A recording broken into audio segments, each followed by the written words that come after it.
Hi everyone, and welcome to today's author interview. We're joined by the amazing Rose Lerner. To my left, maybe to your right, I don't know. And what we're going to be doing today is hearing a reading and asking some questions as usual. Now, Rose Lerner is one of our panelists for the Queering Hair panel at our Georgette Hair conference in November. So we'll be thinking a little bit again about romance, about the Regency, and about rewriting the Regency. But before we do that, we're going to be listening to a little bit of one of Rose Lerner's novellas from a different place and time period, but an introduction to her work. So I'll hand over to you, Rose, if you'd like to share with us what you're reading. All right. Hi, everybody. I guess I didn't think that through. I probably should have picked something that was Regency set. All my other books are Regency set, but it's not that different. It's Revolutionary War. And In the Heights just came out. Let's celebrate Lin-Manuel Miranda today. But so I'm going to be reading from Promised Land, which was my novella in the anthology Hamilton's Battalion that I was in with Alyssa Cole and Courtney Milan. And I totally recommend, oh my gosh, I have no sense of direction here. I totally recommend all three stories. Obviously I liked mine, but I really love the other two. They're very, very good as well. Highly recommend. Okay. So they are all set around characters who are connected somehow to the battalion that Hamilton commanded at Yorktown. Chapter 1. October 3rd, 1781. Outside Yorktown, Virginia. Rachel's messmate Scipio was writing a letter by the faint light from the open tent flap. The light was growing stronger. The drummer would beat the reveille soon. Scipio frowned over his paper. Last night I dreamed about Anna Maria, but I can't decide if I should mention it to her or not. Rachel laughed as she combed the snags out of her thick brown hair. Even with pomade, it wasn't easy to keep Jewish hair smooth and neat enough to suit their captain's ideas of the example a non-commissioned officer should set for his men. Why, did you dream you were quarreling? She was setting a hot Johnny cake on the table and I could smell the maple sugar, Scipio said ruefully. It's not very romantic, is it? A hot Johnny cake sounds damn romantic to me. Rations hadn't exactly been plentiful the last month. To speak truth, rations hadn't exactly been plentiful the last 4 years. Bugger this knot. Rachel dug her fingers through her hair, finding the stubborn tangle and carefully dismantling it. A clump of strands had to be sacrificed, crusted with old pomade. She shook them off outside the tent with a grimace. I think Anna Maria would want to know the truth, she said decisively, that you were thinking about her. In case she never sees you again, she didn't say. But they both heard it in the distant boom of the enemy's cannon, firing on the Allied camp. The British wouldn't give up Yorktown without a fight. Rachel felt a little hollow, and not just from hunger. Of the other 3 junior NCOs of the 1st New York Light Company, Corporal Scipio Coffin had Anna Maria waiting to marry him when he returned to Albany with his freedom. Corporal Tench Goodenough and his wife had already left the tent to sneak a few moments alone. And while Sergeant Z. Hirsch Phillips had no mistress, he wrote his bosom friend Daniel twice a week and talked of him unceasingly the other 5 days. If Rachel died in the assault on Yorktown's defenses, who outside her regiment would mourn her? Uniforms were scarce in the Continental Army, so soldiers were stripped before burial. Would everyone be angry when they realized she was a woman?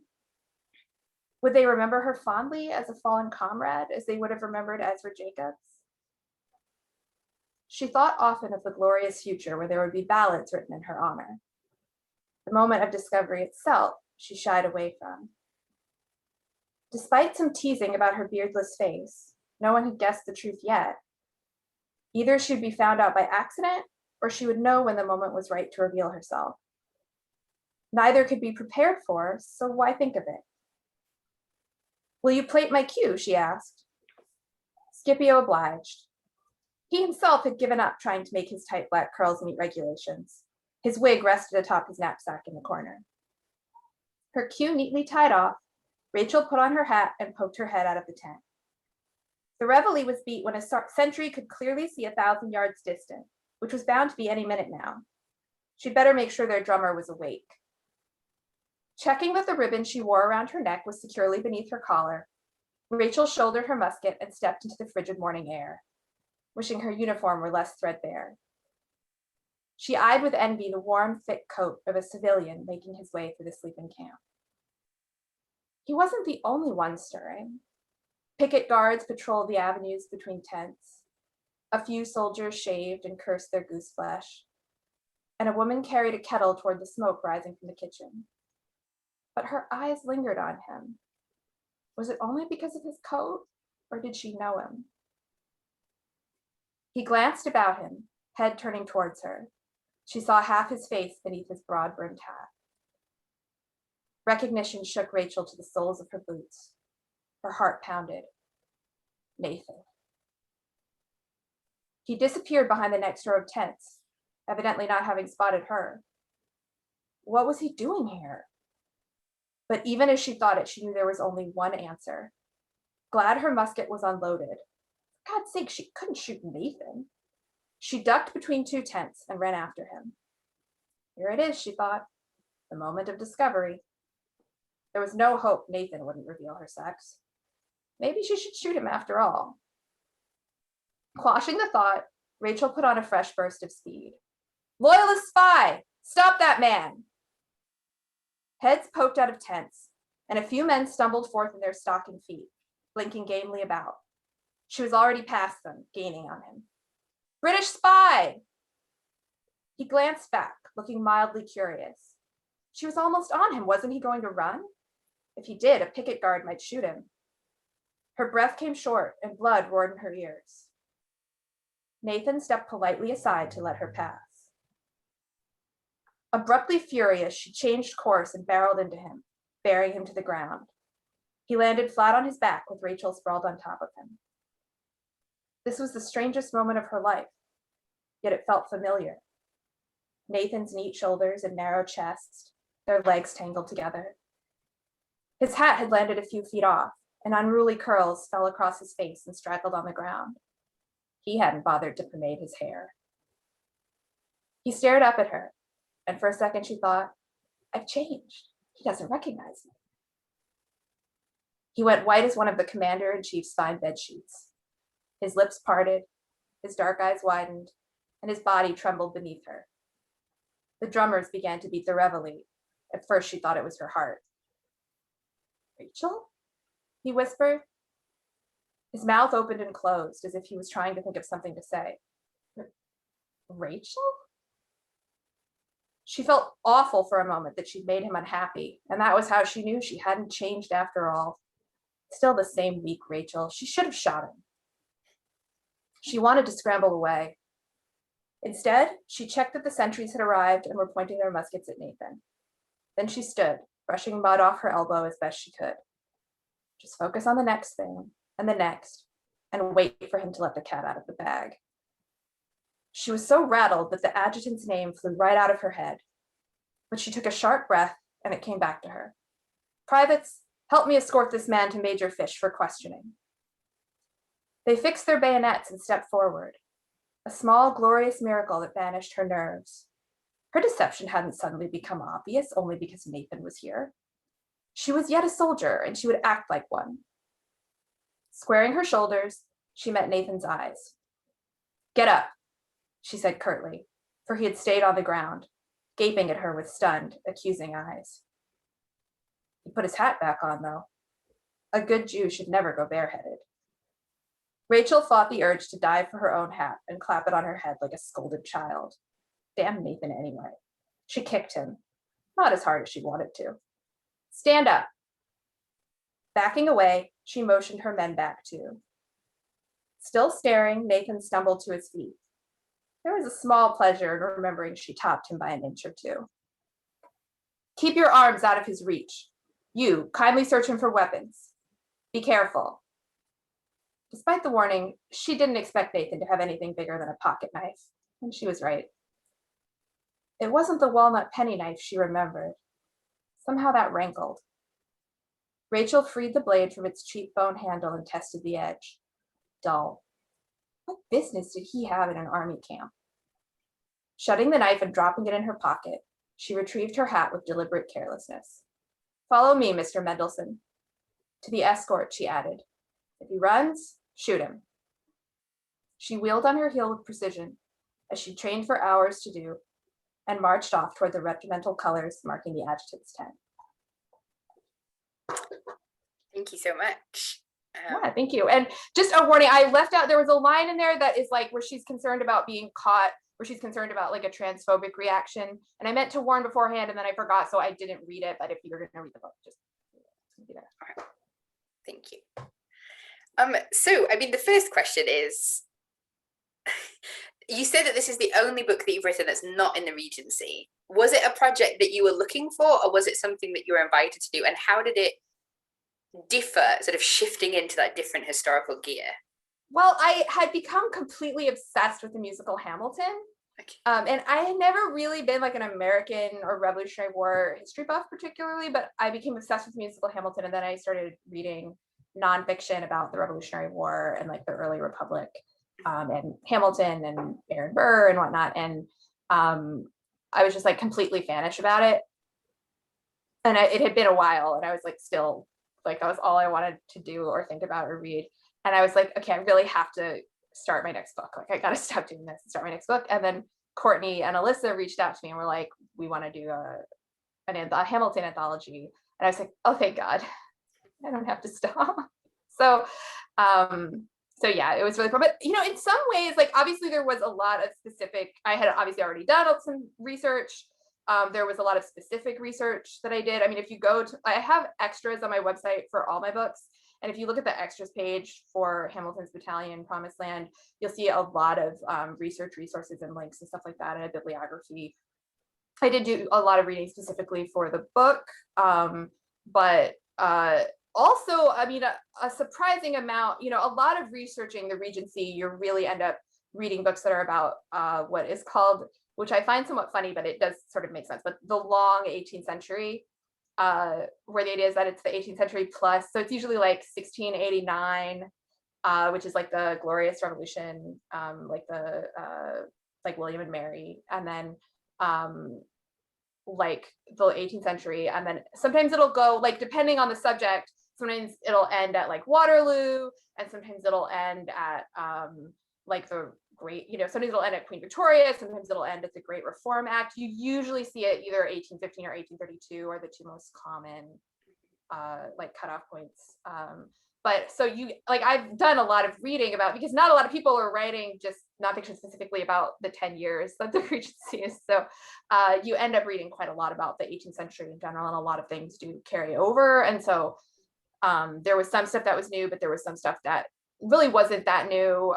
You know, obviously the like New York in 1781 had a lot in common culturally with England because it was still a British colony at the time.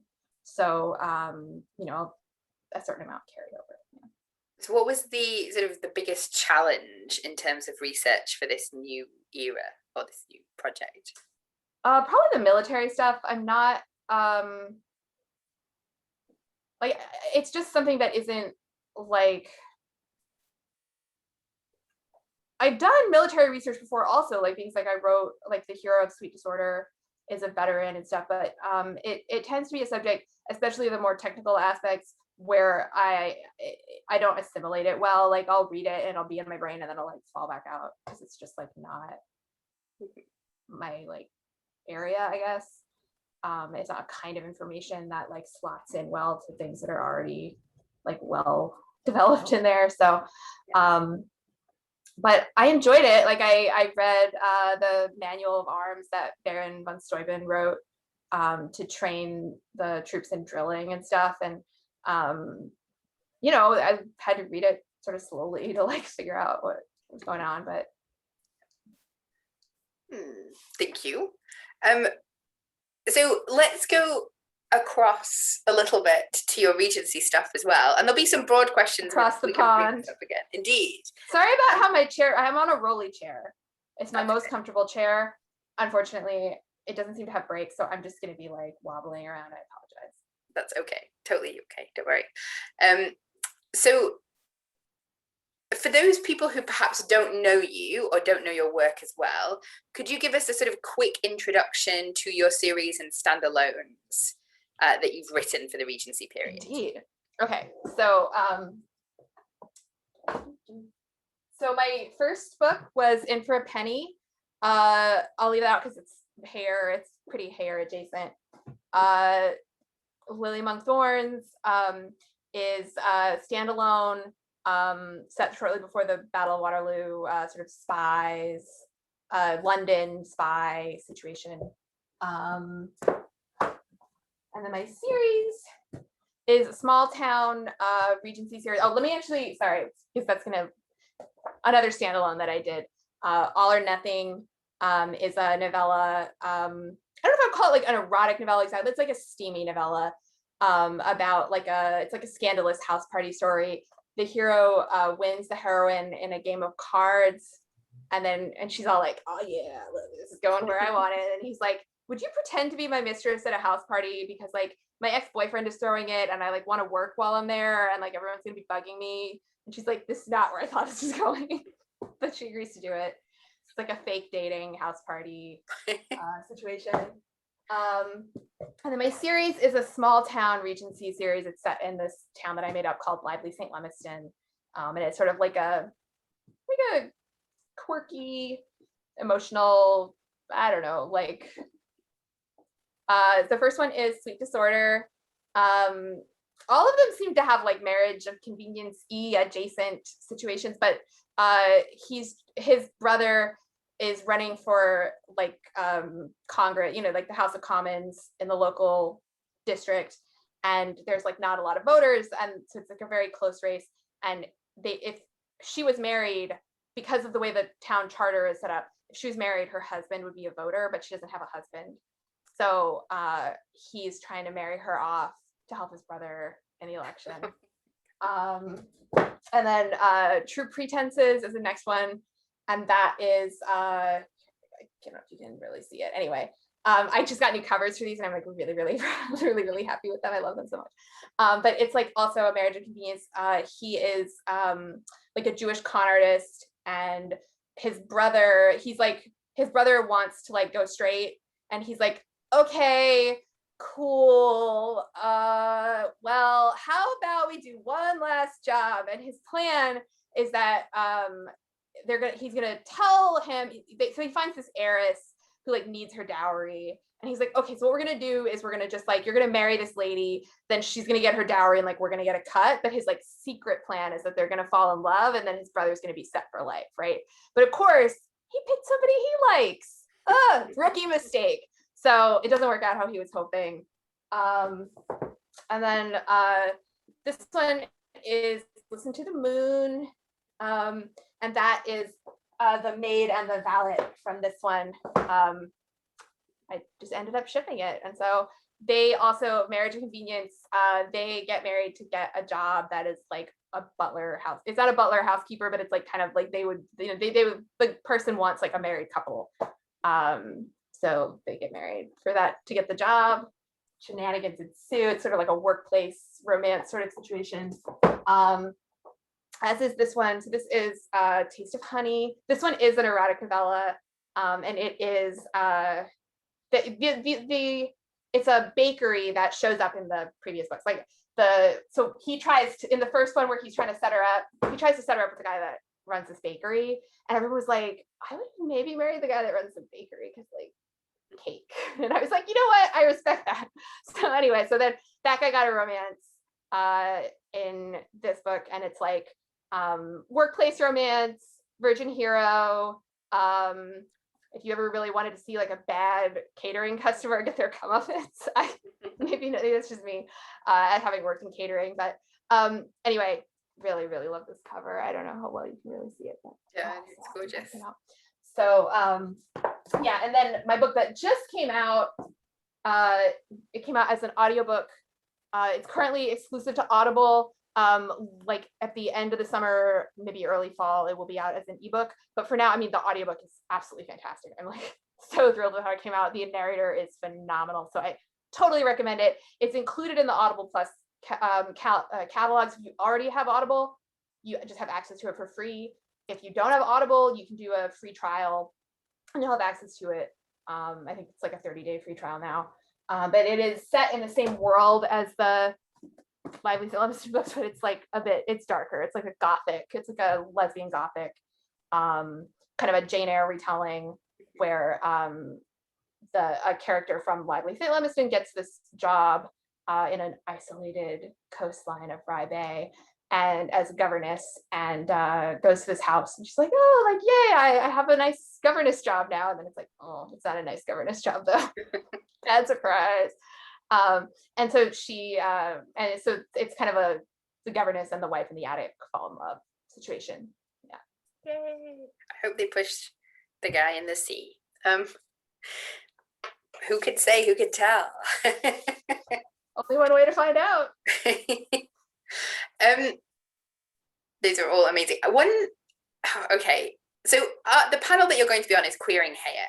So one of the things that I really love about your books is that often, the main pairing is MF, but they're very queer, the books themselves. Thank you.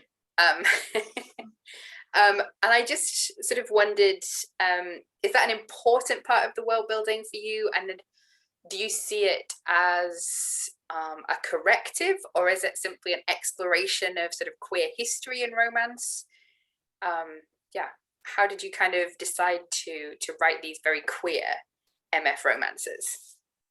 I mean, I don't know that I did decide to write very queer MF romances. I think I just like I'm queer and I wrote MF romances to that. But I think even the books like even In for a Penny, like reading, I'm like, this is a pretty queer book. I don't know.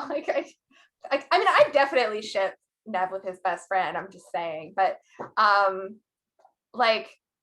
but the second book, my second book was Lily Among Thorns in it. It has a secondary gay romance in it. And I mean, the reality is the reason that has a gay romance in it is because I had 4 main characters and there's 3 men and a woman. I was like, well, I need a secondary romance. And I was like, well, there's a really easy way to do this. So, but I mean, at the time, right? I mean, now I think, not that I always want more queer historicals, like, don't get me wrong. But certainly in like 2009, 2010, when I was shopping the book around, it was a much more unusual than it is now. And it was actually like, I was concerned that my editor would tell me to take it out. And I like went through like, what will I say? Like, what will I tell my agent? Like, I don't want to take it out. Like, I don't want to lose the contract. Like, I don't, they didn't ask me to take it out. It's in there. So, I mean, I guess it was like a bit, but I really feel like I mean, yes, I guess it's like a political choice or whatever, because like, I knew there was it wasn't like I just like was going merrily along, never thinking like, oh, someone might think something about this, you know what I mean? But like, I genuinely just, that was the books that I wanted to write. And like, I do, like, I remember being so excited whenever there would be queer people in a romance that weren't the villain, right? Like, they weren't like the serial killer who like had a crush on the hero or whatever. Yeah. So, that was actually not a dig at Tracy Devil Bell. I was like, it's a bit pointed. That was a dig at, I don't, should I name names? Go for it, name names.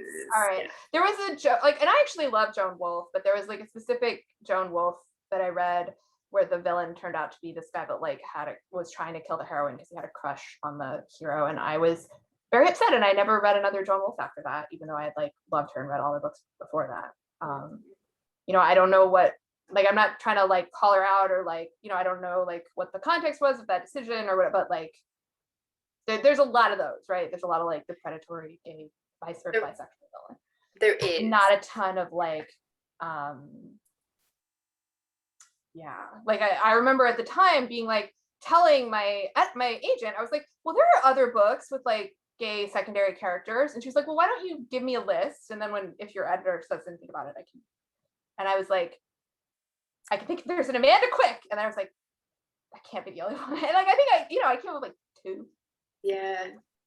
Like, and I think they might have all been lesbians. Like now MM is much more common, but at the time I think FF seemed less threatening, and like aside, I don't know. Like, so this is like before, this is before self-publishing and before e-presses and all of that. So it was like, Oh my God, what was the original question? Oh, what? The original question was just about, making your Regency queer. Oh, so I just like wanted there to be queer characters, and like I'm trying to think, like so there's the queer romance in Lily of Thorns. Are there any queer characters in Sleep Disorder? Then this one I was like, somebody's got to be queer by now. Like I can't, like, so then I was like, okay, well, who's it gonna be? And it made sense for it to be the heroine's little brother.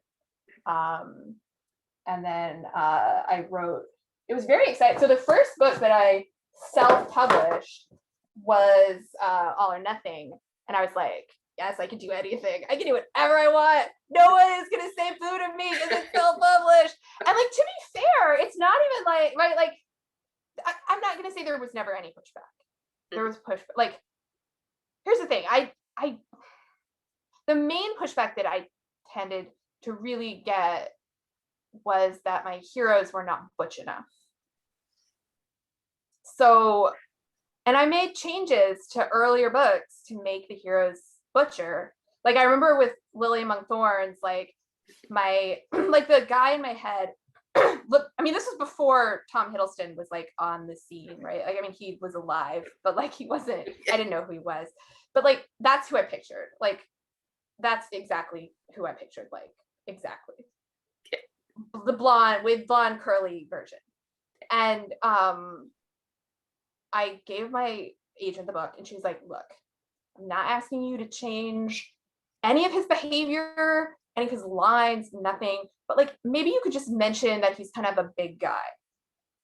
He's broad-shouldered. You know, he's like, just like, he's tall, he's got like a deep voice, something, right? And I was like, sure. You know, like that's like, of all the things, right? Like she didn't ask me to change anything about the story. She just asked me to make him like less slender or whatever. I was like, all right, you know, like, and I happened to be obsessed with Nicholas Lee at the time, who some of you may remember as Krychek from the X-Files. Yeah. And like, he's a guy where he's like butch, right? But he's not like he's not aggressive. Like he's like got like gentle, you know, like I don't know, he's just butch. Like there's nothing, like he's not like alpha, he's just, he wears flannels, right? Like so you know, so I went back picturing him and his beautiful voice, and I just like, you know, okay, like in Sweet Disorder, like there was a scene where Nick is like talking about feeling weak or something. And my agent was like, look, I'm not asking you to change the scene, but like, maybe you could just like put it in her POV and she could think about how good he looks while he's doing this. And I was like, sure, you know, like that's a compromise that I'm willing to make, right? Like I'm comfortable with that. So I did that. But like, also like, you know, like, and I'm not criticizing my agent. Like, I think those were good marketing decisions in the market that we were in at the time, right? Like, but also from, you know, sort of a priori, like contextless, there's no reason I should have to do that. There's nothing wrong with a man just talking about feeling weak, right? But it's like, she was concerned that it would be a problem when we sold the book. So this book, I was like, I can do anything I want. So like, it's like bisexual hero. He's like not assertive. It's his problem. And he's like got this like clingy ex-boyfriend and like all, and I was just like, you know, so, and I really like, and there are like a lot of things, but like, this was, I think my first, had I already written True Pretenses? I might have already written True Pretenses. Yeah, I had already written True Pretenses, I think, but it was like, I was like, the heroine's Jewish. Like, I just was like, I can do, like, I didn't care at all about the market or whether anyone would want to read it. And luckily, like, I think that kind of freedom is actually good for art, you know, like, and I'm really happy with how it came out. But anyway, so like the point is, like, I'm not going to say like it's not something that I've done consciously, but at the same time, it really is just like writing what I want to write. It's just that what I want to write happens to be something that like sometimes you get pushback about, and so like I have to think, you know, I don't know. Did that? It did. No, it makes sense. I would say two things about All or Nothing. I was telling my friend, that was the one I was telling you about earlier, that I was telling my friend as I was reading it what was going on, and she was completely into it, sold in the by the corridor scene, sold. Oh, on the stair. Oh my gosh, I swallowed the wrong way because I got excited. The stairwell one, right? Yeah.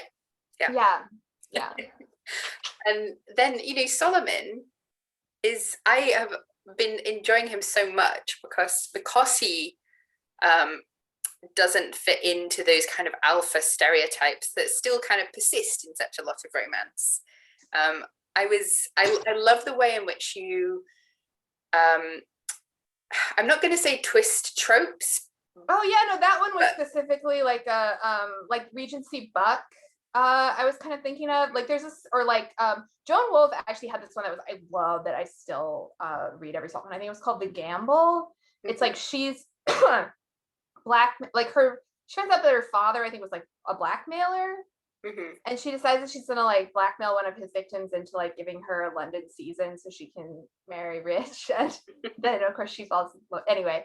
But like there was like this trope that I think kind of started with Regency Buck, of like the rich man about town hero who like inexplicably has all of this like underworld knowledge, and like is like, I think like the Corinthian also, like the hero falls in this category, and it's like, but like specifically there was this bit in The Gamble that I just like found so, like, I loved it, but it was also like so like inexplicable, of like every time they would meet like a creepy underworld figure, they would like they would be on a first name basis with the hero. Mm-hmm. And it was like amazing, but it was like, why? Like, why would these underworld people, like, how is this guy useful to them? You know what I mean? Like, I don't know what, like, I don't understand this relationship. But anyway, so I like wanted to do that sort of like naive heroine, like sinister fallen angel figure, but like flipped specifically was what I was doing with I mean, it's amazing, and I love how everybody's afraid of her. But I was thinking particularly with Solomon, like I love the baking rescue, and I love all of his comments about clothes delight me. Like I read today, you know, the scene where he's dressed in male clothes and he comes in, he's like, "What are you wearing?" And you're like, "Oh, really? No." And he's like, "This is a terrible haberdasher that you've gone to here. Ridiculous." And it just, he could have done it better. He could have done it better. Okay, why didn't she come to him? Exactly, he can do everything. He would have helped her. He would. Yeah, he's a lovely guy, and I'm really enjoying your heroes because they kind of don't fit into expectations that I have quite often coming into Regency novels. Not to say that all Regency novels are the same in any way. There's lots of different ones, but I like that kind of twist. And also, you know, a lot of your endings and a lot of your constructions are slightly different. Like I love the fact in All or Nothing that I didn't know what a happy ending was going to look like, because there are a lot of different options for what a happy ending would look like in that novella. And we still don't know, I guess. But there's other sort of parts of these Regency romances that, to be fair, there is a happy ending in the book, but it's just like it's like a hopeful ending, or like a happy for now or whatever. So yes, they're gonna be, so yeah, like there's some parts that aren't right, but like don't worry, I got you. Don't worry, it's happy. But yeah, what that happiness will ultimately look like is a little bit up for grabs. I thought there was open. Yeah, open. Yeah. No, you're absolutely right. I just, like, for people that haven't read it, I didn't want to. I always want people to know that don't worry, like there's an HEA. It's just yeah. Don't worry, guys. We wouldn't do that to you. I wouldn't recommend something as a romance if it was going to emotionally gut. Sometimes I get comments on my fan fiction where people are like, "I was worried there wouldn't be a happy ending," and I was like, "It's like you don't even know me." I've literally never written anything. Maybe like a couple of hopeful endings, like maybe sort of scattered in there, like. I enjoy, I mean, one of the reasons that I enjoy reading romance is because I know there's going to be a happy ending, but I like the ambiguity of what that happy ending is going to look like with some of your books, because I don't know, there's a realistic facing of challenges. There's quite often sort of well, polyamorous options in the background. There's kind of working around actual life circumstances and kind of different ways to negotiate what that ending will look like for both parties, which I really enjoy. But so speaking of segue, the other sort of thing that's very noticeable about your books is that you're writing in the Regency, but your books aren't really dealing with the dukes and duchesses, the bon ton atmosphere. There's a concentration on characters from a range of social levels and situations, and also, of course, from different backgrounds, with a number of Jewish characters, particularly, and Jewish heroines, as in, oh my gosh, which one is it that I literally just read today with Solomon and Serene? There isn't a Jewish character in that. No, sorry, All or Nothing. Which one are you? All okay, yes. Getting confused, sorry. Simon and Solomon obviously have a lot of letters in common, so yeah, no. Yeah. So yeah, like how more broadly are you trying to widen out the Regency, and how does that perhaps tie in with our hair panel and that kind of legacy of hair and the kind of the Regency romance legacy that you're maybe interacting with and moving beyond in your work? That's a good question. Let me think about that for a second. No worries. It's a big question. Yeah, I don't know if I have a good answer, but I'm going to start talking, and if we get somewhere, we get somewhere. If we don't, we won't. Mm-hmm. I feel like, again, it wasn't something I necessarily set out to do. Like, I think a lot of these things, I mean, and I really, really, really don't want to do the I'm not like other girls thing, right? Like, I'm not ever trying to criticize like anybody that's, I love the Ball Duke books, and like like I've read a million of them. I love them. They're fantastic. They're also very marketable. Like, there's, if you write a book that has Duke in the name, you tend to get a sales bump. And so I think, like I think honestly, like, this is not necessarily that, like, I'm not trying to say like, oh, I'm just so brave or daring or anything like that, but like I really just like I've chosen to not really write to the market, and I've chosen to just write what I want to write. And I think if I think a lot of people, I think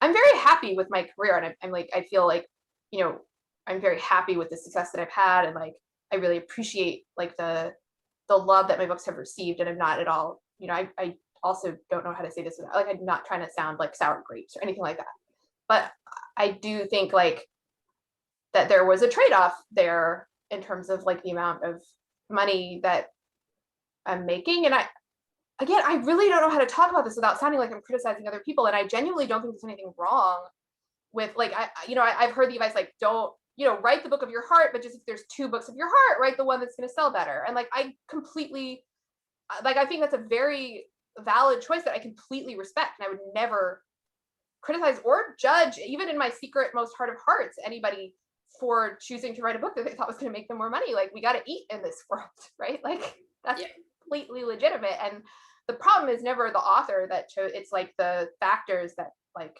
make those books the more popular, like, so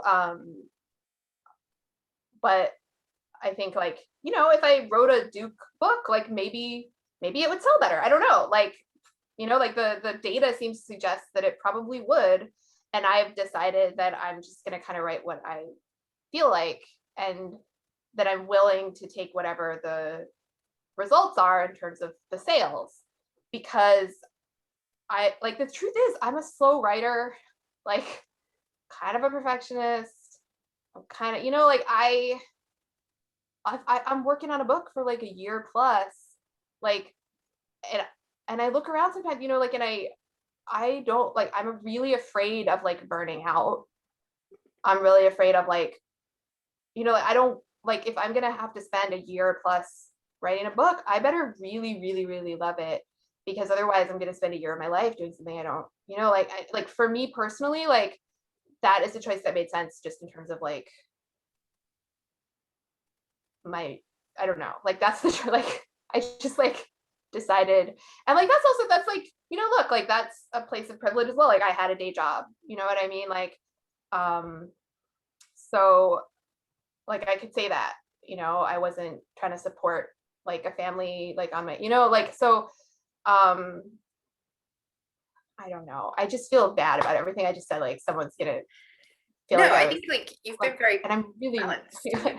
You're not criticizing those I'm really not, like right. I'm really genuine. Please, like I'm really genuinely not. I just like that's the decision I made. Is like I'm just gonna write whatever I feel like, and like if people want to read it, like awesome, I'll be thrilled. If they don't want to read it, I'll accept that like I took a gamble on that one and it didn't work out, and like I'll write the next one, And so a lot of these things, like I didn't sit down and think like I don't want to write balls. I just like the book that I wanted to write, it ended up like my first book, In for a Penny, it starts out a little bit more in that like town world, and then they go back just plot wise, like they go back to the States. It's like the summer, right? And like the season is over.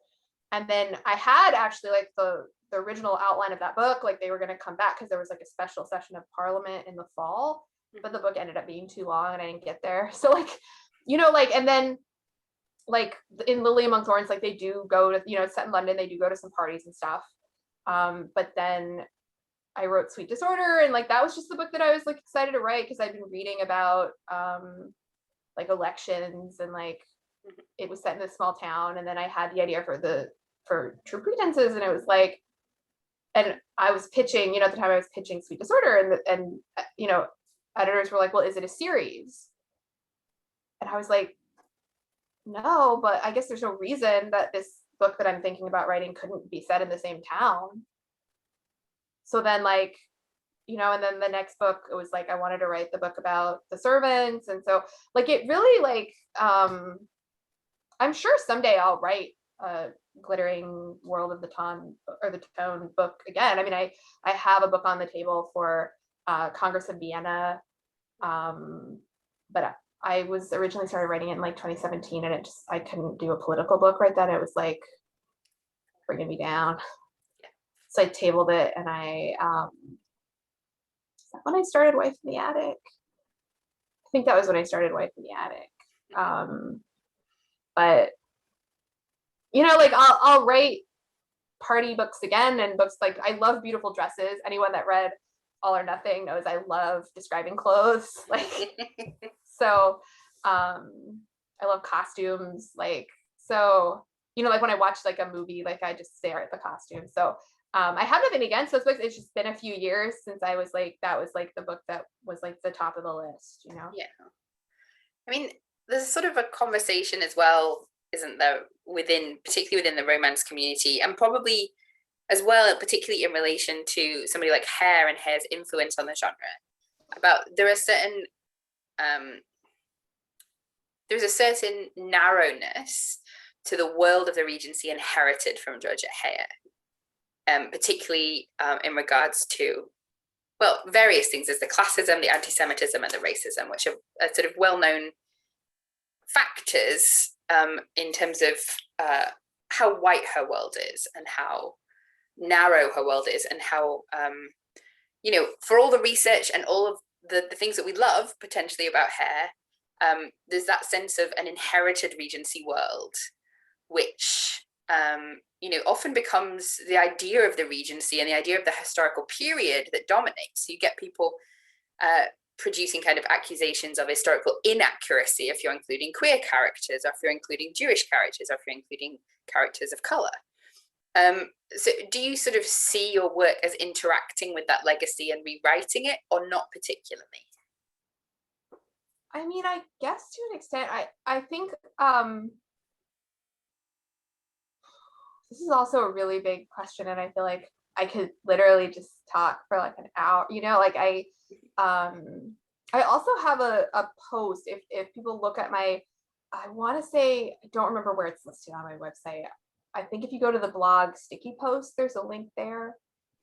maybe it was for when True Pretenses came out, and it would be, but it's probably if you just Google like Rose Lerner Jewish representation in media, you'll find it. But like I talk there also about sort of my journey, I guess for want of a better word, of like moving towards having Jewish characters in my books, and like coming out of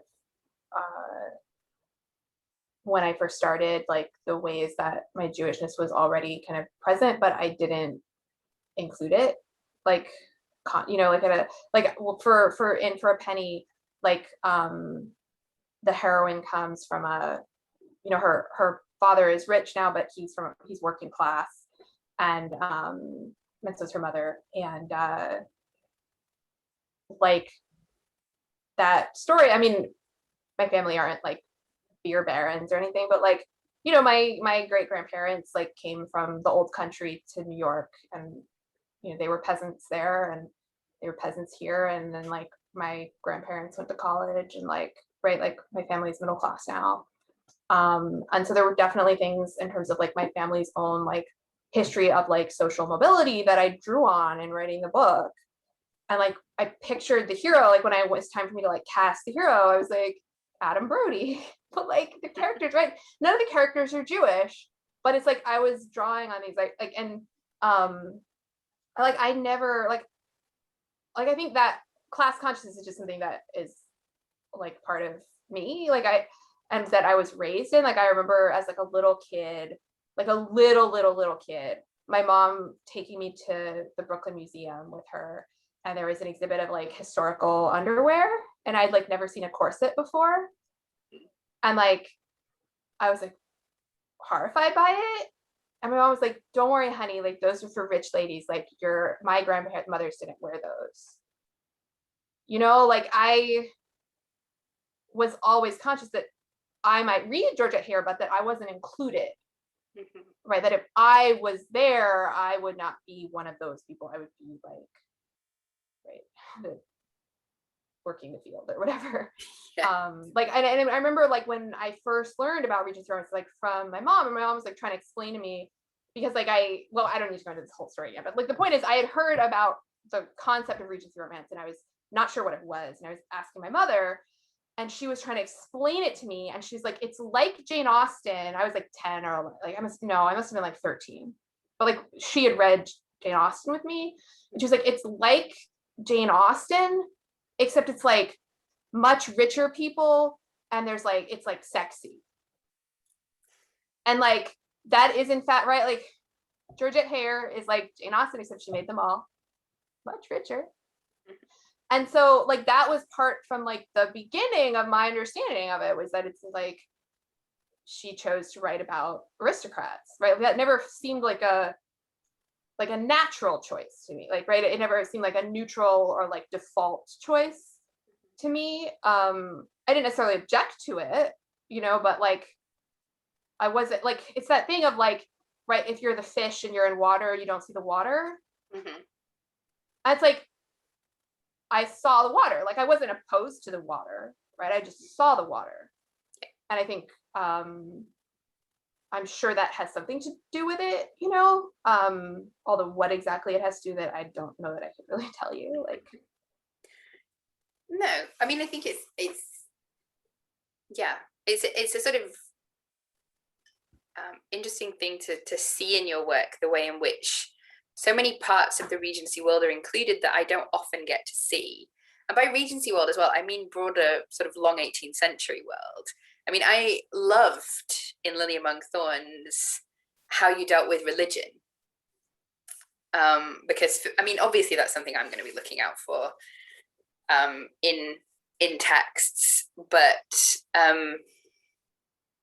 that sort of inclusion in your world building of these kind of different religious threads was something that I loved seeing. And also not just the criminal underworld, but also that kind of class of people who don't fit within or aren't accepted within the sort of society that we're used to seeing in Regency romances. Not all Regency romances at all. Like the field Absolutely. Is very broad, yeah. Particularly these days. It's more about, I'm definitely not the only person doing it. Kind of say, It's more about sort of the heritage that we have, and a lot of the things that get kind of repeated as default, which you don't seem to have maybe had as default, some of them at least. There's lots of things we probably don't realize, each one of us, that we're kind of taking as a default from our reading. But there's a lot of things that are default, and it's interesting to see kind of them becoming not default and then becoming kind of on the page, which I really enjoy about your books. But I see behind you, by the way, talking about Georgette Heyer for this conference, I see behind you a Georgette Heyer book. Would you like to introduce us? Is it the original? It's the proper original? Don't think, it's old. I don't believe it's a first edition. It's like one of the early Australian editions, I believe. Okay, nice. It says it's the first Australian edition, 1950. Yeah. So it's but I used to have a copy. So I did I've had probably 2 or 3 copies of the Black Moth in my life because they were all old and they fell apart. And then also, I did the Marie Kondo thing a while ago when I got rid of all the books that didn't spark joy. And my copy of the Black Moth didn't spark joy because I didn't like the cover. It was like almost all white and it had this like little tiny cartoon in the middle, and it was like, and I was like, I'm sure I'll want to read this book again, but I don't need to have this book on my shelf all the time, every second of every day for like the time 2 years from now that I want to read this book. I can just get it from the library. Like, I'm gonna let this go, and then like when I buy another copy of the Black Moth, it's gonna be the copy of the Black Moth that I like love and want to have forever.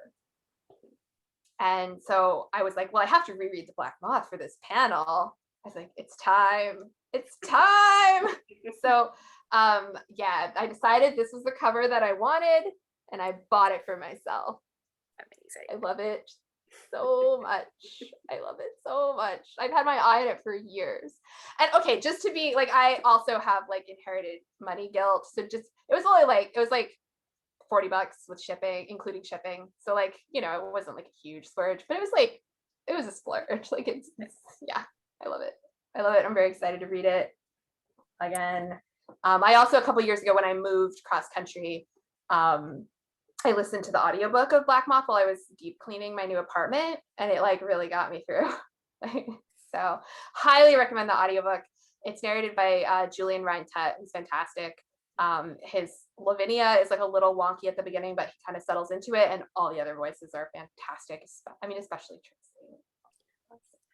Is there anything that you're particularly excited to talk to us about when we do the Queering Hair panel? Like Tracy and Frank.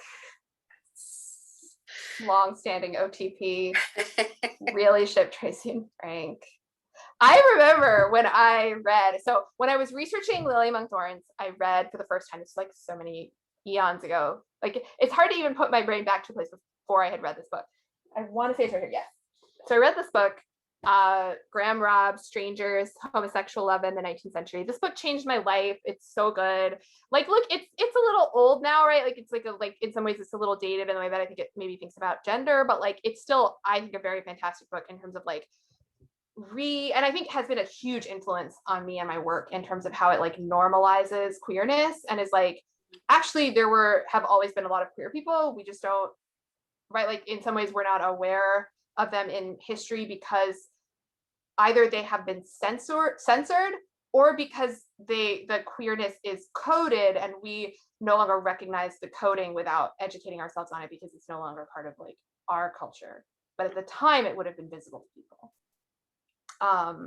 And I can't recommend this book enough. I love it. But I remember when he started talking about how Italy was like, had like this like gay connotations. And then I reread The Black Moth and I was like, Tracy and Frank are living together in Venice at the end of the book. And I was just like, yes, I knew it. I was like so happy. I was like, this is like, I knew it. So yeah, Tracy and Frank forever. Yeah. There's some great sort of, obviously I'm an 18th centurist, but some lovely, awfully homophobic, but interesting poetry about, using Italian basically as a euphemism for homosexuality. It's like the Italians have come. It's like, okay. But yeah, no, I'm excited to talk about that. I mean, I think like in All or Nothing. I'm sorry, I totally just no, go for it. What? In All or Nothing, there is. Oh my gosh, I had a thought about the Black Moth and All or Nothing, and now it is completely gone. I'm so sorry. I interrupted you for nothing. Hopefully, it'll come back to me. Don't worry. Yeah, I'm excited. Oh, the chair. Okay, so part of the reason that like in All or Nothing, she runs this gaming den that has like a 1780s like theme, right? They've decorated it 1780s. In the way, right? It's like retro, right? It's got like it's like a retro shtick that they do, and they like dress 80s, and they like right. And but like the whole inspiration for that is that so there's all of these scenes in the Black Moth where Tracy is like leaning on the back of Frank's chair watching him gamble, and it's like extremely intimate. And he'll put his foot on the rung of Frank's chair and be like leaning over his shoulder, like whispering in his ear. And it's like, okay. Then I was like in the Metropolitan Museum in one of the period rooms, and I saw this chair, and it had an armrest on the back of the chair so that somebody could stand behind you and lean on your chair with their arm on this armrest. And this is apparently fashionable in like the late 18th century in like the high gambling, like the height of that like high gambling culture. And I was like, oh my God, it's a chair for Tracy and Frank. And I was like so excited. And then like I started researching that chair, and like that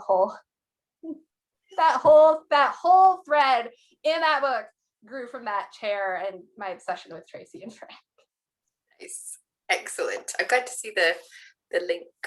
I was thinking, speaking about sort of like queer villainy, there's a lot of queer villains in here, I think, but it's not their queerness that makes them villains. They're just queer-coded villains. So they're not trying to kill anybody for their. They're not doing gay stuff explicitly. They're just predatory bisexuals, right? Yes, which is a trope. I mean, some of them I would say, if you, some of them are very specifically kind of desexualized in a sense. Like they don't go after anybody. They're not connected to anyone. So obviously the Black Moth is a predatory bisexual. But if I'm thinking of like the Reluctant Widow. Okay, I haven't read that one in 100 years. So Reluctant Widow and the Talisman Ring both have very similar sort of scheming gay villains / maybe not actually a villain, but completely amoral and very clearly queer-coded, I would say. But, that's not sort of part of their villainy, if you know what I mean.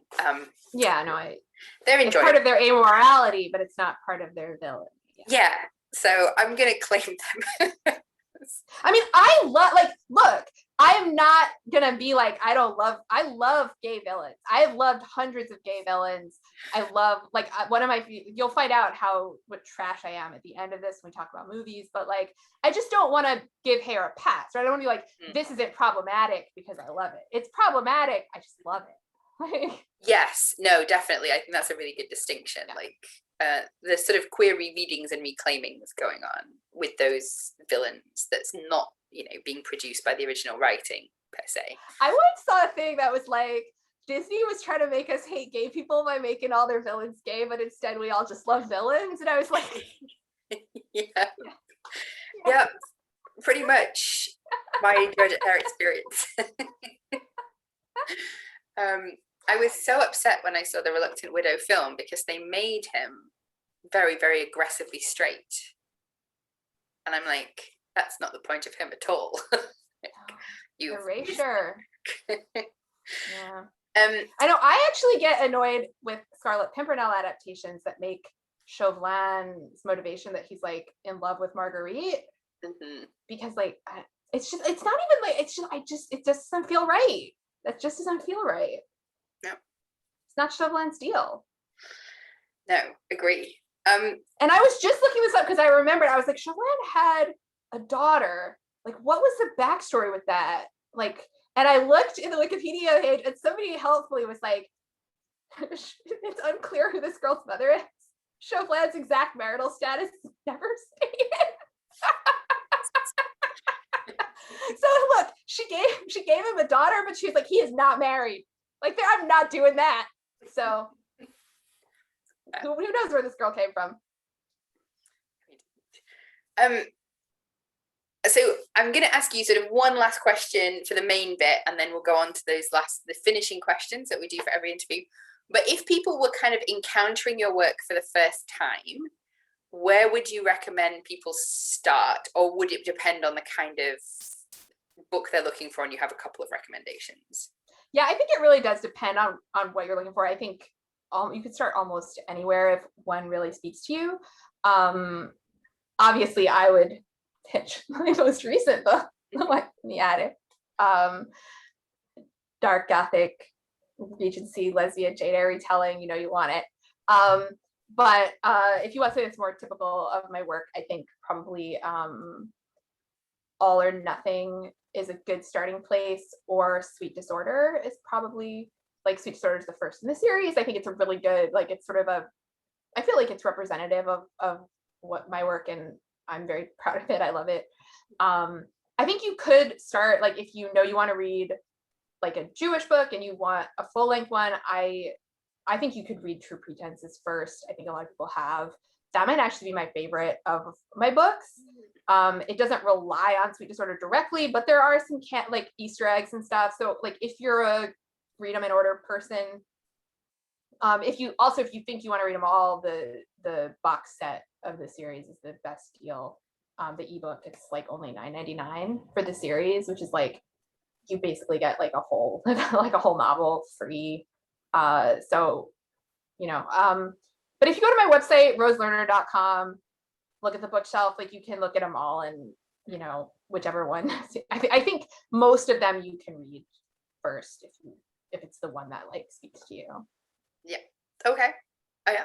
I would say I really enjoyed and just drew me in straight away was a Lily Monkthorne as a really good kind of starting place to be just like straight in there, especially if you're not as familiar with or comfortable with romance.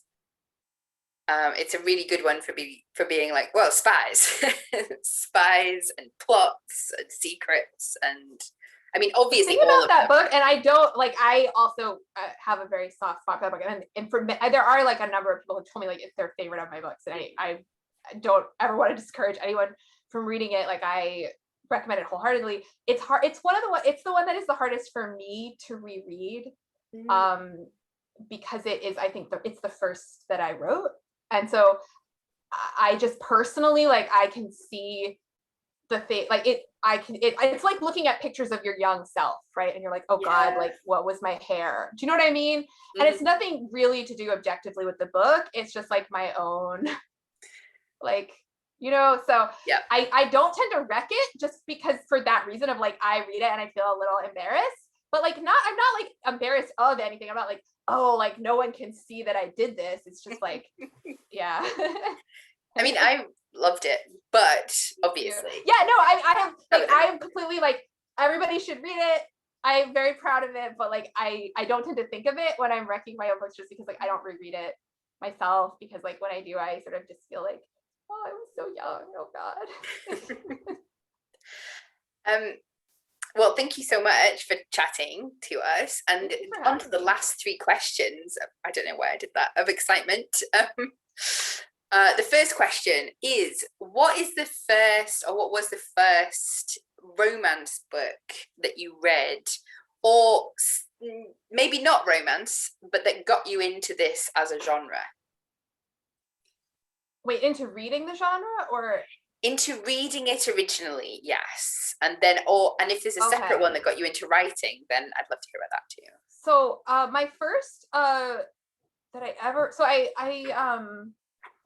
it was a traditional Regency by Carola Dunn, but I don't remember exactly which one, because I read like 9 of them, and I want to say it was like A Lord for Miss Larkin might have been the first one. I don't know. Like, I read like 9 of them in a row.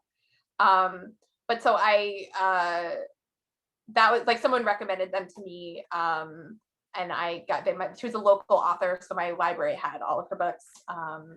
And so definitely, and you can still get a lot of them. I believe in ebook. I think she's reprinted most of them. Miss Jacobson's Journey is one of the early Jewish ones, and it's very, very good. I actually saved up my allowance and bought the hardcover as like a middle schooler.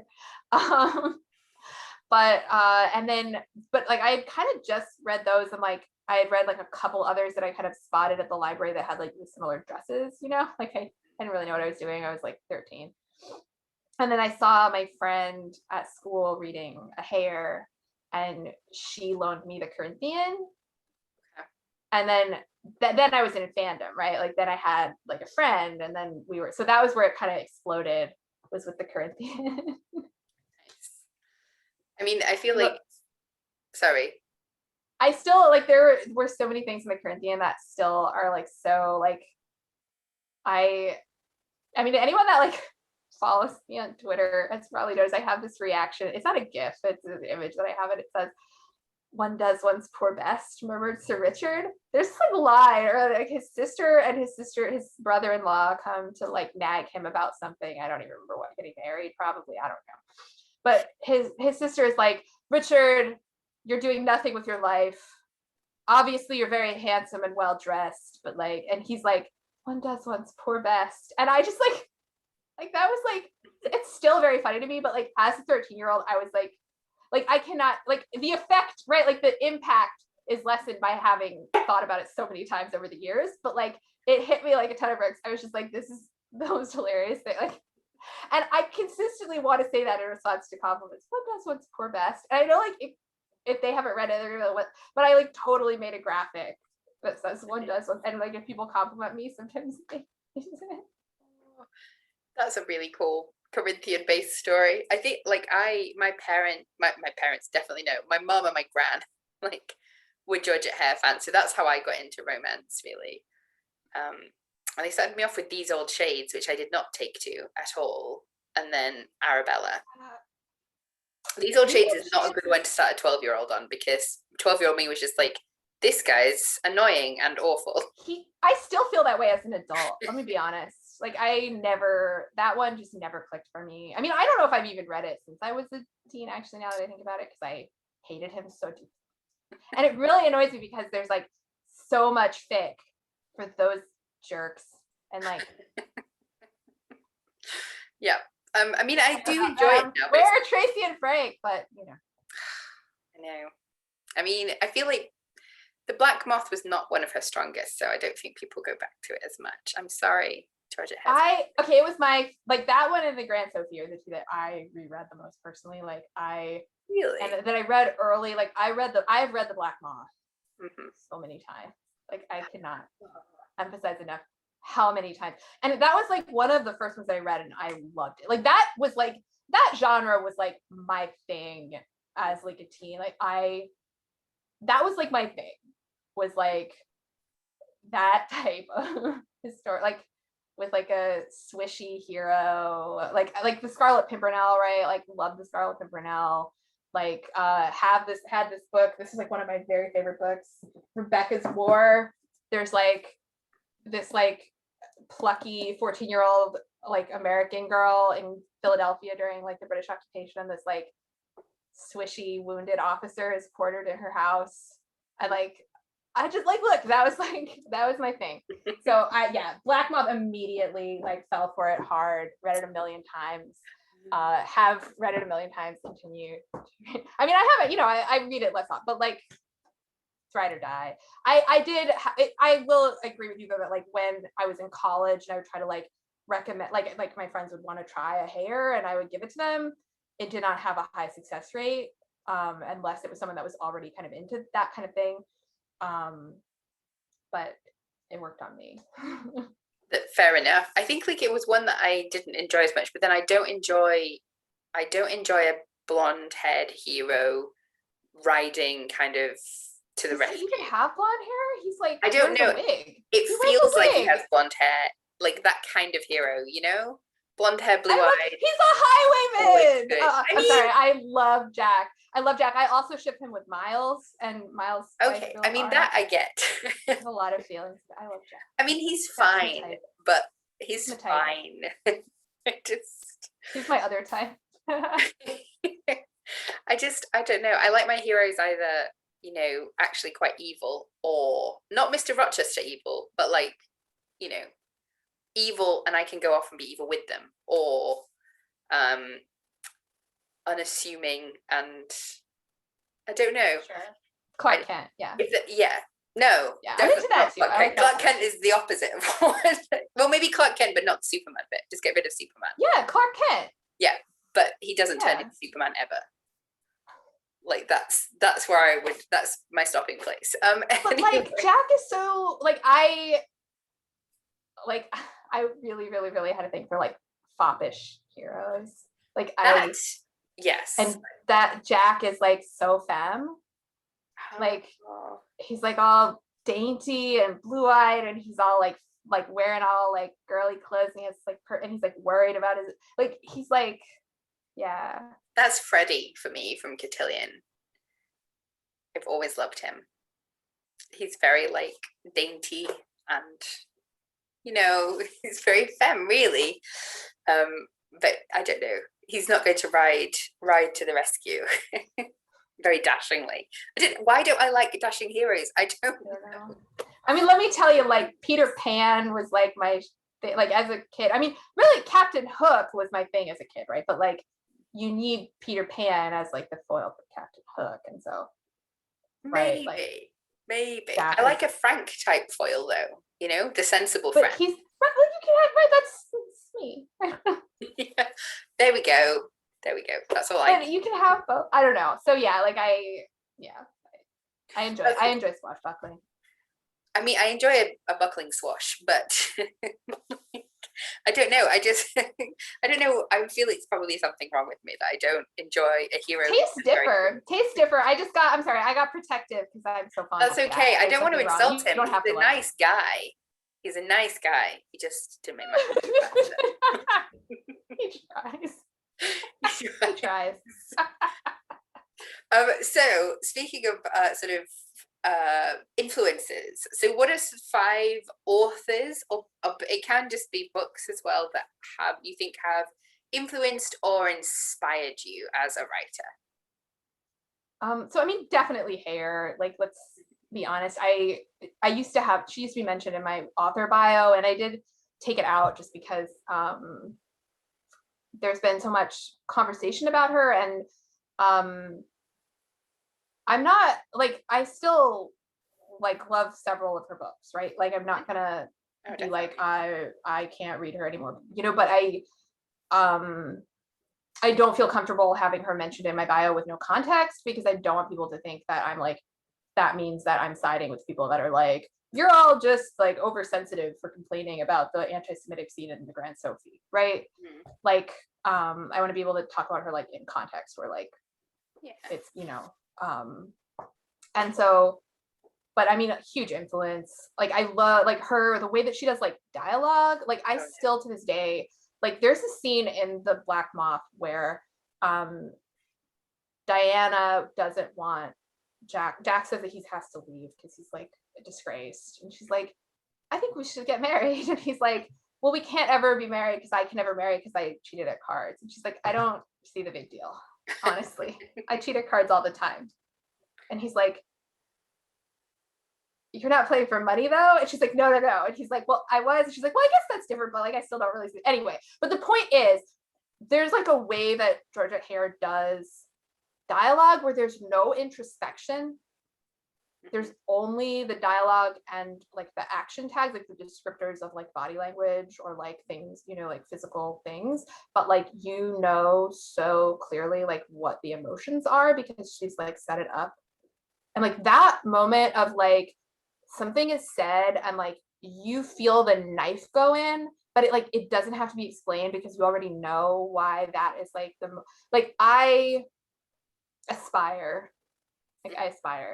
So and like also my first book, And for a Penny, is straight up like a retelling of a civil contract because I hate a civil contract so deeply. So deeply. Really, really hate a civil contract. So this is I fixed it. I fixed it for you. Thank you. It's definitely a divisive one, isn't it? It is, yeah. Some people love it. Really hate it. I will not go into my rant because we will literally just be here for another hour, but like fair enough. That was one. You wanted five. Well, right? I want five, yeah. Okay. One down.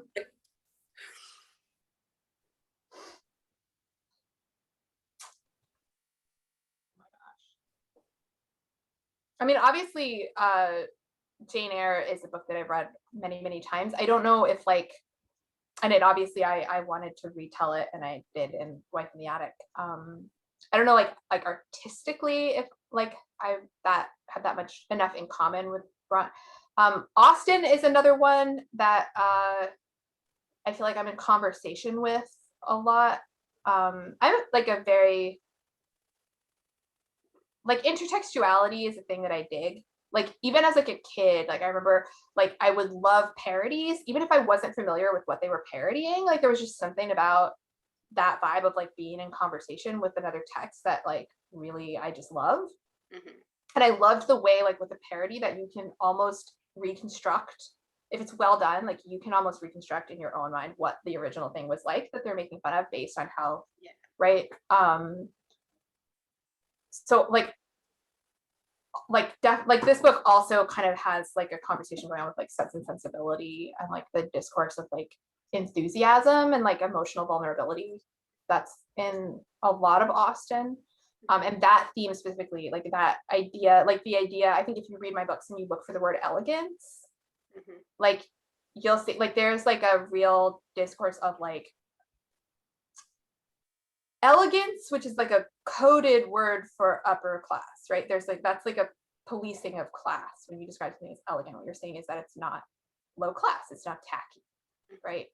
That it's restrained, it's refined, right? And that it's not vulgar, it's not common, right? Those are all setting up like there's an unspoken contrast with another way of being that is unacceptable because it is not upper class.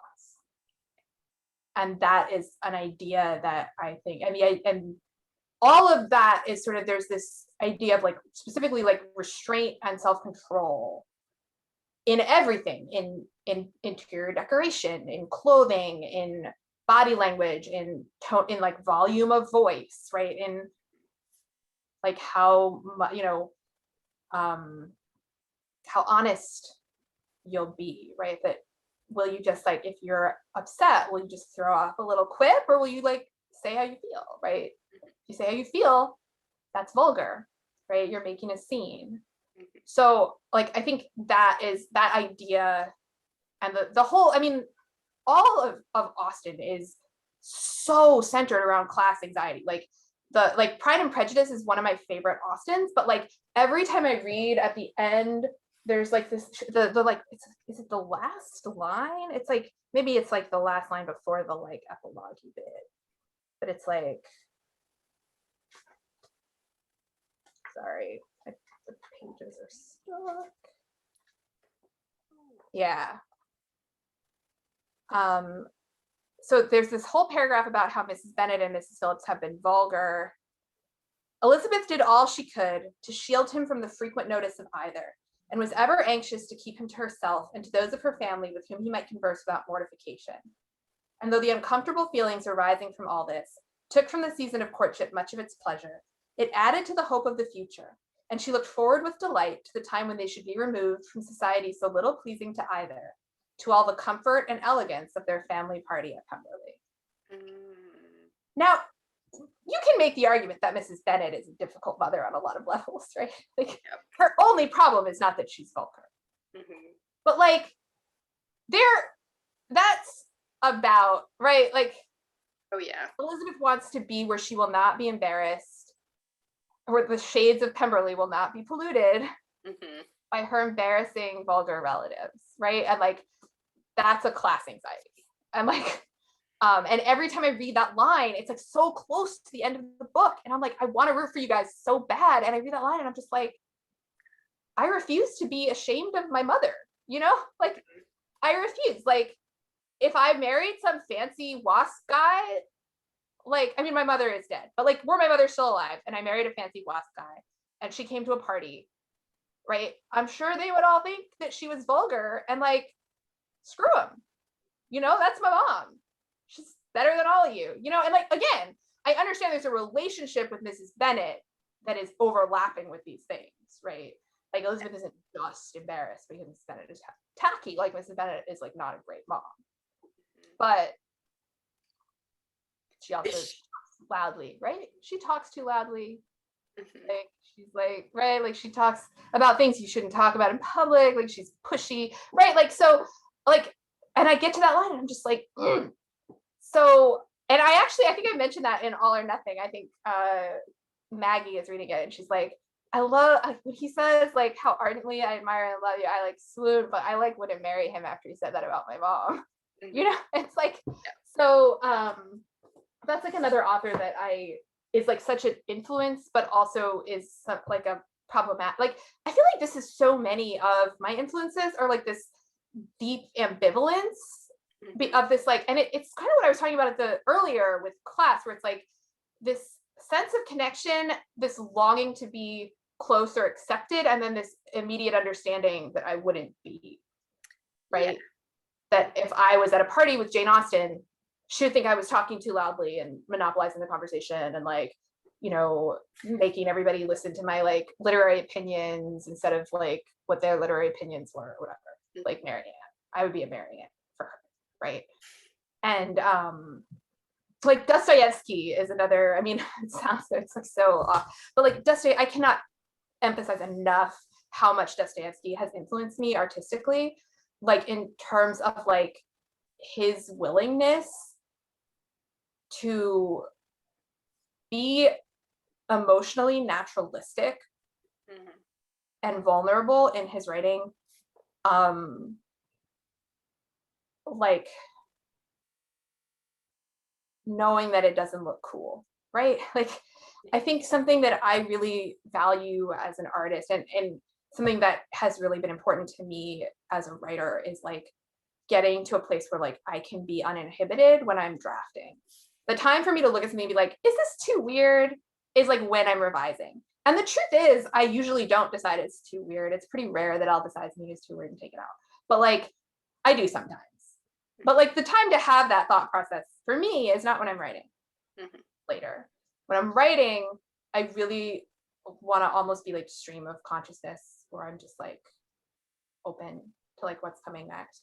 And I really find that readers respond to that. I mean, that like the sense of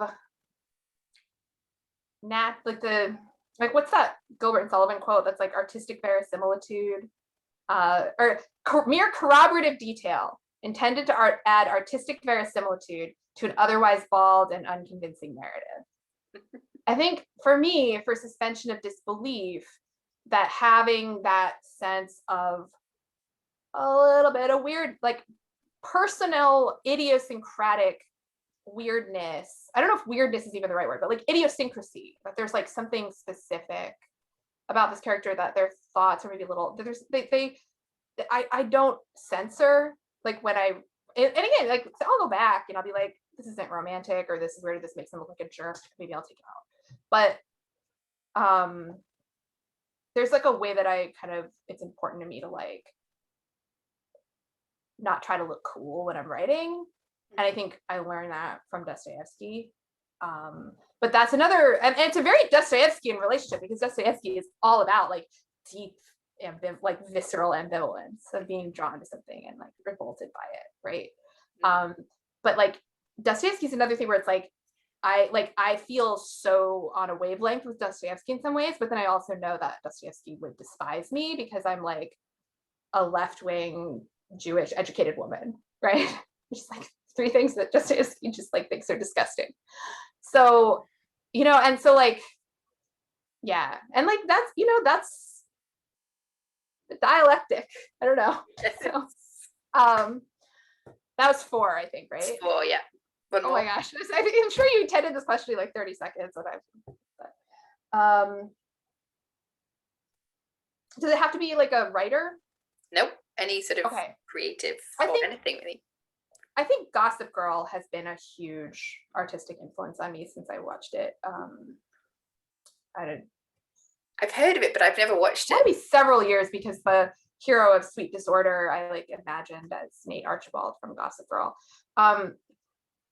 It's like a teen drama, teen soap about these like rich kids at like a fancy private school on the Upper East Side in New York, and then there's like the scholarship kid, and he falls in love with like the it girl, and then there's like, you know, there's like her circle of friends, and it's sort of like, have you seen Cruel Intentions? Yes. So it's sort of like if you gave a bunch of teens Cruel Intentions, and they like rich teens, and they watched it like 20 times, they're like, this is what I'm going to base my whole vibe on. And then they're like teens, right? And it's ridiculous. It's like, that's kind of the vibe of Gossip Girl, is these like children who are like aspiring to be like sexually predatory power brokers, but like they're children, right? Like that's kind of, anyway, the thing about Gossip Girl is that it has 2 kind of things that really, well, it has a lot of things that really speak to me, but the showrunners used to talk about like heightened reality, where like they want it to have this like core of emotional truth, but it's like heightened, right? It's like you take it and you just kind of dial it up to 11. And like that's where the sweet spot where I live. Like I don't want it to be like, I'm not gonna say I don't want it to be subtle, right? But it's like I don't need it to be like, it can be subtle. Oh, it's also a little like heavy-handed. Like it's like I want it to feel like you committed to it, right? Like all in. And I love this idea of heightened reality, where it's like it has to have something that you can still connect to, but it's like just a little bit poof, you know, like you zhuzhed it up. And they also have like very, very clear character archetypes, and that I love everybody on that show pretty much. And thinking about what Gossip Girl characters correspond, like doing Gossip Girl AUs has really, I think, taught me a lot about character dynamics and like the things that are sort of archetypal and the things that change because of context, and like what I like in dynamics between characters. Like, and it's really been interesting. Like, it was really interesting when I first started. Like, I didn't initially ship Dan Blair when I started watching the show, but like as I was doing AUs, like so many AUs, my favorite things, I was like, well, it have to be Dan and Blair. Like, if it was like I remember doing like the Dirty Dancing AU, and I was like, well, it has to be Dan and Blair. Like the Sherlock Holmes AU, it has to be Dan and Blair. Like the Jane Eyre AU, well, it has to be Dan and Blair, right? Like every time. And so it's like, I guess I shipped Dan and Blair. Like my heart is telling me that I shipped Dan and Blair, so let's start paying attention to this. And I was like, oh yeah, I shipped Dan and Blair 100%. But yeah, and writing Sweet Disorder was challenging for me because Nick is a character who doesn't want it. Like he's defined by being passive in a way, right? And so it was like challenging for me to figure out how to drive a story by somebody who didn't have a strong goal, right? Like he's a little bit adrift. How do you tell a story about someone that's a little bit adrift and have it be suspenseful and have there be stakes, right? And thinking about Nate Archibald like really helped me with that, because I have a lot of really strong feelings about Nate Archibald, and I just want him to be happy. So that was quite the journey through different sources. No, but thank you. And the last question, which I feel kind of leads on because we were talking about TV, are 5 films, or you can choose a TV show, or 2. That let's just keep it at films, because okay, films, just overwhelm films. Me. Yeah. Films that give us an idea of your taste, films that you like and you think, yeah. Okay. I'm gonna just do the first 5 that come to mind. I don't want you, look, judge me if you want. It is what it is. These are 5 movies that I could watch. Like right now, we could go have them. Like we could go watch them right now. Okay, Newsies. Okay. Rebecca, the Hitchcock one. The old one, yeah, not the new past one. Rope, the Hitchcock movie. I said Newsies. The Last Unicorn. Yes. Okay. Dirty Dancing. Oh, I've seen one of those. No, I've seen 2. I've seen 2 of them.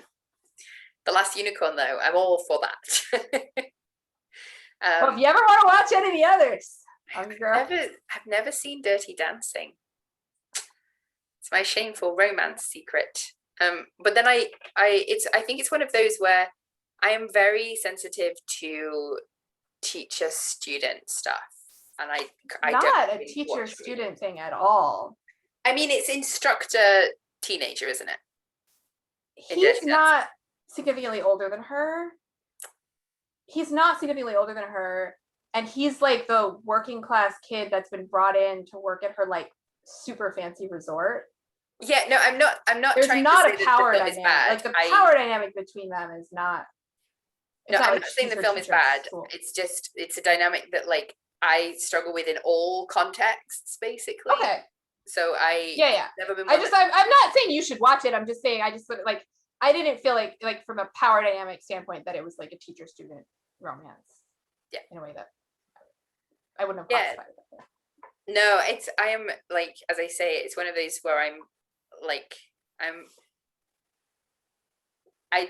hypersensitive to them, so I avoid kind of anything that looks like that at all. And so Dirty Dancing, I know so many people love it, and it's got Patrick Swayze. Not everything is for every person. Like that's just but I've never. I still feel like I should watch it because I feel like a bad kind of romance person for not having. Never let anybody tell you that you should watch something you don't want to watch. Like life is short. There's plenty of things you do want to watch that you could watch instead.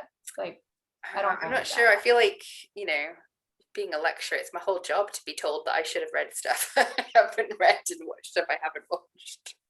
But it doesn't mean you can be told that as part of your job. It doesn't mean you have to do it. True. I'll be like, yep. Off I go. I think you know in your heart what you will and what. Like I'm at a point in my life where if you tell me that I should watch it and I know I'm not gonna like it, like I have a pretty good sense of my own taste at this point in my life, and like I'm not gonna watch it. Sorry. Yeah, I agree. I tend to put a lot of things like, oh yeah, I'll definitely watch that. 50 years later, still no. Anyway, thank you so much for joining us for our author interview today, and we're looking forward very much to the Queering Hair panel.